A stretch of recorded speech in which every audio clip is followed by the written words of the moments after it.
How did I come up with the name of the genuine organizing principles? What does it mean? What does it imply?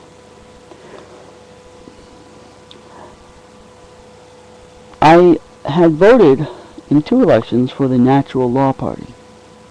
So you will hear me from time to time mentioning natural law or the laws of nature or Cicero or John Locke and all these people that have mentioned or referred to natural law or the laws of nature throughout many different periods of history. And also various interpretations of what natural law supposedly means according to different people. And according to some definitions, natural law means basic principles that are universal, principles of truth and justice, truth and right and wrong, principles of morality that are fundamental and are not, they're so fundamental that they exist, they're seen as existing with or without the presence of human beings, certainly with or without the presence of human written laws, human artificially constructed laws, that there are natural laws. Now, think of this. Think of the word natural as we often use it in the modern English language as the antonym, the opposite of the word artificial. The word artificial is commonly used as the opposite of the word natural. And so laws that are created by legislatures, all these people, you got hundreds of people standing around this auditorium and they're arguing for weeks and months and they're filibustering and they're vetoing each other.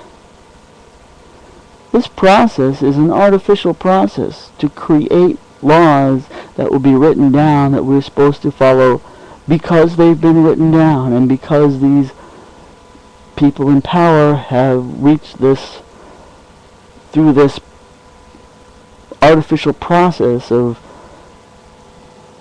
the legislative process to create laws artificially, but the natural laws are the opposite. The natural laws don't depend on being artificially created by assemblies. The natural laws are the laws that existed long before there were ever human beings and will continue to exist long before the last human being is gone. These are the natural laws, the universal principles of morality, of difference between up and down and right and wrong, and true and false, yin and yang. These are the natural principles. These are the laws of nature. And another way that the same notion can be expressed, and often is a phrase that was used by Thomas Paine in 1776, right in the beginning of the American Revolution, before the Declaration of Independence. He published a book called Common Sense. The notion of common sense is an alternate version, an alternate way of expressing, for many people, the same sort of notions that some people express by referring to natural law. The same definitions that people give for what natural law is or means are definitions that are given by many people when they refer to common sense and start talking about common sense and the laws of nature. And another way of expressing the concept of the laws of nature comes from China, and it's called the Tao, T-A-O. You've heard of Taoism. You've certainly been exposed to the Taoist symbol, whether you were aware of it or not. of the yin and the yang. The yin and the yang are two parts of the Taoist concept. The yin is white, the yang is black. They're represented, they're looking sort of like two fish or two paisleys. Two paisleys or 69 fitting together and forming a complete circle. And the complete circle kind of is the overriding concept of the Tao, is the unified circle encompassing both the yin and the yang, both the black and the white. Both of these paisleys inverted to fit together into a circle. And that's the Tao, and that's all about the laws of nature. Yin and yang is all about the natural laws, the natural laws of the universe, the laws of nature. The yin and the yang, the yin being white, the yang being black, actually what they originally come from, the original meanings in Chinese have to do with light and darkness, or sunshine and shadow. The yang is the shadow, that's why it's black.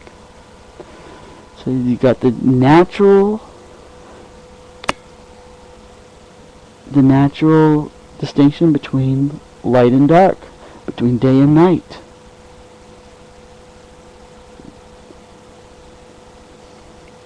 And behold, another day passed, and God saw that it was good, and he rested. Or something.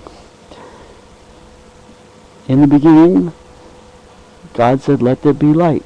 And then he separated the light from the darkness, the day from the night, the yin from the yang. So we can express the same sort of concepts in slightly different terminology. That's all it is. It's a difference of terminology from place to place and from one time to another. It might have been called the laws of nature in ancient Rome or ancient Greece. It might have been called the Tao, the yin and the yang in ancient China. It might have been called common sense in revolutionary America. And it's all essentially different terminology referring to the same things. So let's examine all these different expressions of the same concepts, the same basic concepts, or the same, let's call them principles. Let's call them principles. Let's call the laws of nature's principles. Let's call the laws of the yin and yang principles. Let's call common sense a set of principles.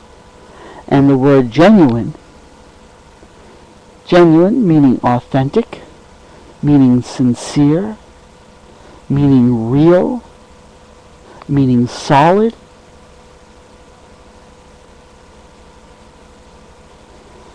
that's what the laws of nature, that's what common sense, that's what yin and yang in the Tao are about, being genuine, being natural, rather than being artificial, contrived, and insincere. And what we see is that the laws and the politicians making them and the government enforcing them have a tendency, it tends to be an artificial organization, the government.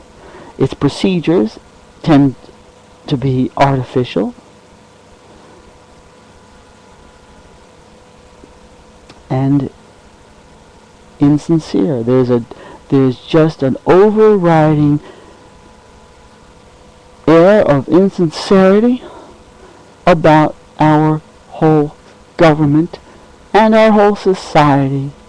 It's all wrapped up together. The society we live in, the government that dominates it, it's all wrapped up together, mixed up together, intertwined with each other, and there is this overwhelming attitude of insincerity in our society.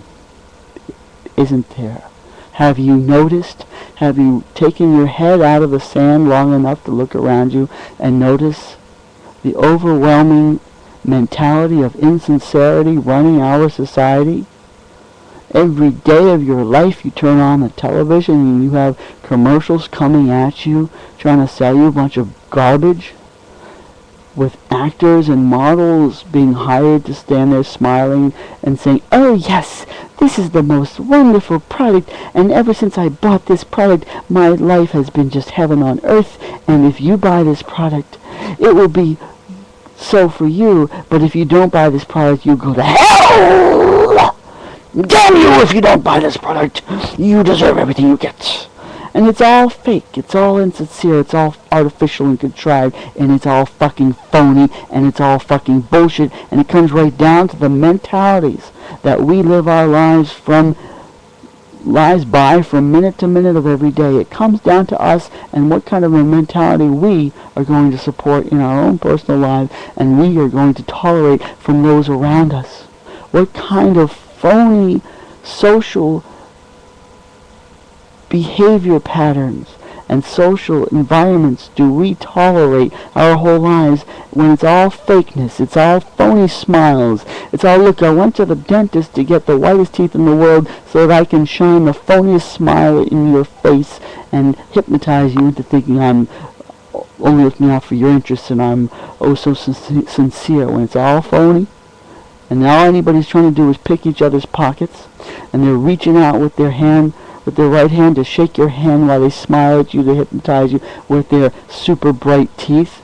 Meanwhile, they're reaching around with the left hand and pulling your wallet out while you're not looking and not paying attention, while you're being distracted and hypnotized by, ooh, look how friendly and sincere they are. That's the society that we live in. It's phony, and the blunt and effective way to describe this and sum it up in one word is bullshit. Bullshit is what's dominating our society, and damn well better believe that bullshit dominates our political system. Bullshit dominates our government. And if we're going to continue the bullshit, if we're going to continue just coming up with new varieties of bullshit, then I might as well go back to bed and give up. I might as well be like Winston Smith in 1984 and say, oh, I give up, I don't have the strength to fight anymore, might as well just be assimilated because resistance is futile. So sure, okay, I love Big Brother, sure, okay, Obama's my friend, sure, Mitt Romney cares about me, sure, Ron Paul is full of integrity and he will save the world, sure, I'll buy that, because I don't have the energy anymore to try to fight a losing battle. You can do that. You can allow yourself to be buried by the bullshit. And if that were my inclination, then I wouldn't be here making these recordings. I wouldn't be here trying to come up with a good name, Genuine Organizing Principles. I wouldn't be worrying about it. I'd be saying, well, I've given up anyhow. Might as well just play the game according to their rules. So the reason I've created the Genuine Organizing Principles, and the reason I'm trying to spout off my notions, my theories, my observations here for you to listen to if you have a mind to, is because I'm fed up with the bullshit. I'm sick to death of bullshit. Bullshit is the cancer that is killing us all. Bullshit is the cancerous tumor that is killing us all in this society. And you damn well better face it. And maybe if that notion is starting to catch on in your mind too, if you're starting to realize and feel and look around you and think and get the notion, you know what? Maybe that's true. Maybe bullshit really is the cancer that is killing this society. Then you might start to get motivated. Get motivated to try to take positive measures to counteract the bullshit.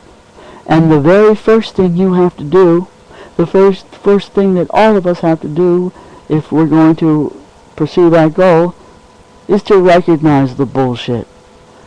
The very first thing you have to do is recognize bullshit for what it is and point it out. We have to pull our heads out of the sand and stop being ostriches.